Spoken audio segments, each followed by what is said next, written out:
Hey there, multi-prep teachers. You know how professional development never seems to quite get to what we need? It's like, great idea, but how do I make this work when I have 3+ preps to juggle?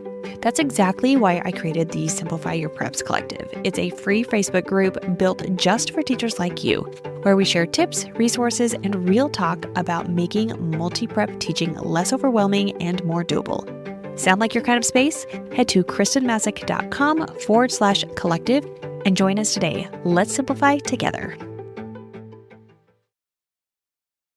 Welcome to this week's Ask Me Anything, where you can ask me anything about CTE, teaching multiple preps, being a mom, secondary teaching, being an administrator, whatever you want to ask. It is a free game. So this is the second episode for the week, and it is only during the summer. So if you have a question, feel free to send me an email at hello@kristenmasick.com or a DM on Instagram at kristenmasick, KRISTENMASSIC. Welcome to the Secondary Teacher Podcast, the podcast for middle and high school teachers juggling multiple preps to get the strategies to reduce overwhelm so that you don't have to choose between being an effective teacher and prioritizing important relationships. I'm your host, Kristen Masick, a 10-year high school engineering teacher, former middle school assistant principal, and teacher coach. Every week, we will discuss strategies, systems, and time-saving tips to help you not only survive but thrive as a multiple prep teacher. Today's question comes from Jordan. She writes, "This school year, I will be switching from being an elementary teacher to a high school teacher teaching CTE education. I was wondering if you had any tips or things to anticipate when moving from elementary, specifically younger students, all-day time frame, to secondary, older students of multiple class periods. While I have never taught elementary age students, I have been with teachers as they've made the transition from teaching at an elementary to the middle school level when we opened up a middle school that was 6, 7, that had previously been 7, 8, 9. So there are some things that I witnessed those teachers going through, some of the struggles that they were having. Granted, by jumping from elementary to high school, there might be some things that you're not having to deal with as much because high school students are really big elementary students. When you get in the middle of the middle school students, it gets a little bit murky, but I feel like once they hit high school, they kind of revert back and they enjoy having fun again.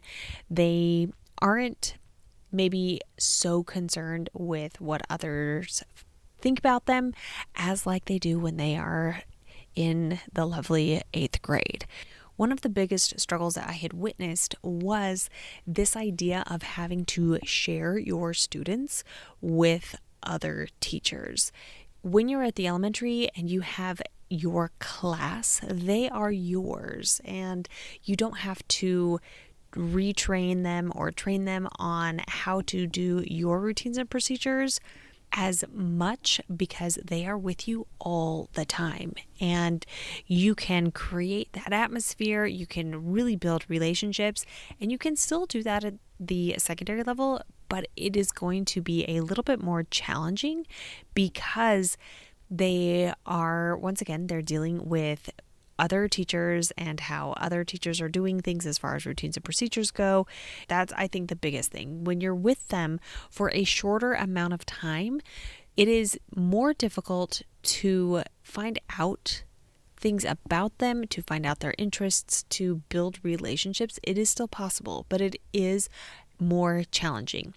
The other thing too, it is also additionally more challenging in the high school setting because they aren't looking to you as the master knower of all. Now, I will say, because you are going into the education part of CTE, so you are going to be preparing teachers, you might get some of your students who do look to you as being this expert, but you are also going to get, and I hope this is not the case for very many of your students, but being an elective teacher, you might get students have been placed into your class that it's filling their schedule. So then that's an additional challenge for you to overcome throughout the semester and the school year. Now, one way you can find out who is there because they wanted to be there versus who is there because they got placed there is simply to ask them. You can ask them on the very first day of school. It does help you to find out who really wants to be a future teacher and then who is in there because they are short a CTE credit, or perhaps they couldn't find anything to fill their schedule and the counselors put them in there. You can still win them over. It just helps you know going into it who fits which category so that you can plan accordingly, knowing that you might need to be spending a little bit more time with those students who were just assigned to be in your class. Now I'm going to backtrack a little bit because I was talking about the challenges of teachers having different procedures and protocols and routines. Now, the biggest issue that I see, or the biggest routine rule issue that conflicts between teachers, are cell phones. Cell phones and the cell phone policy, and whether or not one teacher just follows it letter to the law as far as the district or school policy, and then the other teacher who is lax. I'm not saying one way is better than another, but knowing that cell phones, first off, are going to be an issue. They will be an issue. And in elementary, more likely than not, you may not have had that. Maybe the kids had watches, but the majority of your students will have phones. They will have those distractions, and you don't want to take it personally because most of the time it's not a personal thing. They're not necessarily pulling them out because they don't like you or they're bored. Unfortunately, they're kind of addicted. So that's a whole different thing. I'm not going to go into that. I wanted to tell you about another podcast that I have listened to recently that I thought had some great ideas. Angela Watson's Truth for Teachers podcast, number 306, was a teacher who was giving her cell phone policy, and it was just done really, really well. I would encourage you to listen to it.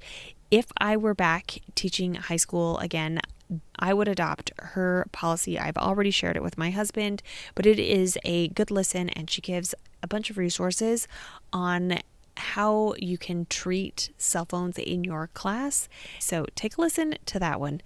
The final thing that I want to talk to you about, and just tip wise, when it comes to teaching, I want you to take your expertise and your super power from being an elementary teacher and bring that to your secondary classroom.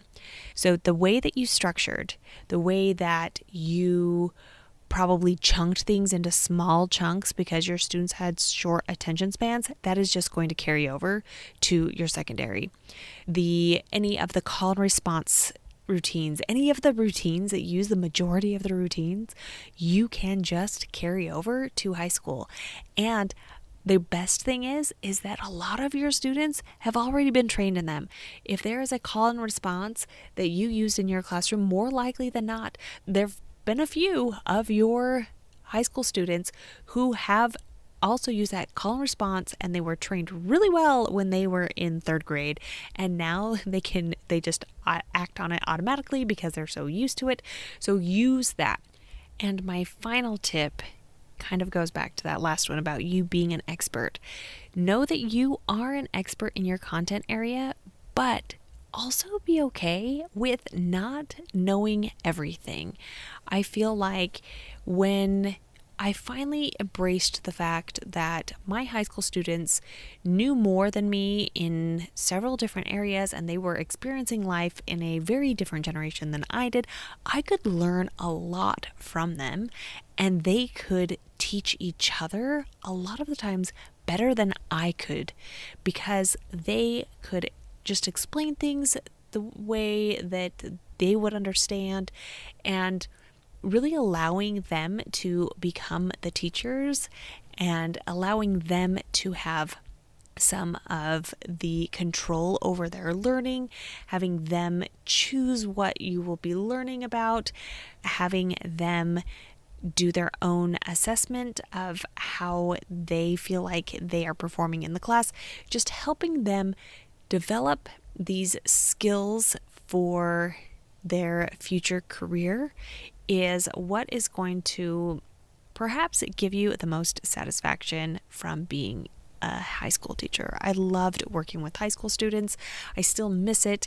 Anytime I go to a high school, I just soak up all of the craziness that happens at the high school and the fact that everybody is taller than me.